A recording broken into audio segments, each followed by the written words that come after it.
In today's episode of Be Prepared, we're going to talk about blackouts, which most of the time are short and nothing more than an inconvenience.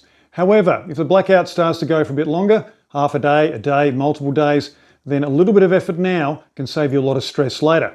Now, the first issue is going to be lighting, and that is the one that's probably the easiest to plan for. Torches, big ones, small ones, even headlamps like this. And these little ones are $2 to $3. You can have one for every person in the house. However, the batteries are usually rubbish. So, spare set of batteries. The other thing we can do is use some candles. Now, a big pillar candle like this costs you $7 or $8. And depending on what sort of wax is in there, it'll last between 60 and 100 hours. Make sure it's somewhere safe the kids can't get to it. The other thing to consider is tea light candles. These are about 2 centimetres thick. They'll burn for 8 hours each, and there's 10 of them. That and a couple of packets of matches, and your lighting is pretty much sorted. Now, the second thing to consider is your fridge and freezer. Most of the time they're together and they're upright, and when you open the door, all the cold air is going to spill out of them. Now, a fridge is going to warm up between 4 and 6 hours. A freezer can last between 24 hours if it's half full to 48 hours if it's full, or if it's a chest freezer and you open the door up like this, then that can last for 2 to 3 days because the cold air doesn't spill out when you open it. You're going to lose your dairy and meat fairly quickly. If you've got a way to cook on a barbecue or some sort of cooker like I've got here, that's great. If not, you can usually use up your cheeses, your milks, etc. Use up your fruit and veg. They can be eaten raw. Canned food can be eaten cold. You've got crackers, nuts, things like that. Raid your cupboard and see what you've got.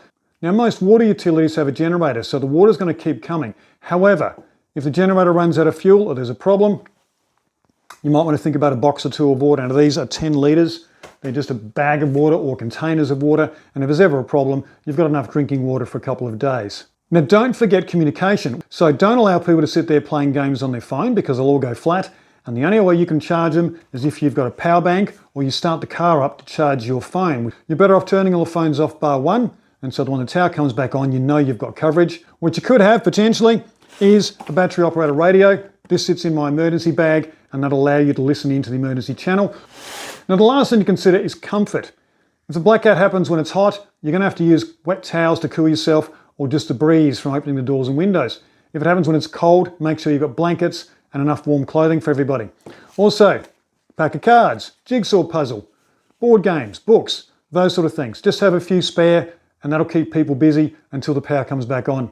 Most blackouts aren't a problem unless you're not prepared. So a little bit of time now and you'll thank yourself later.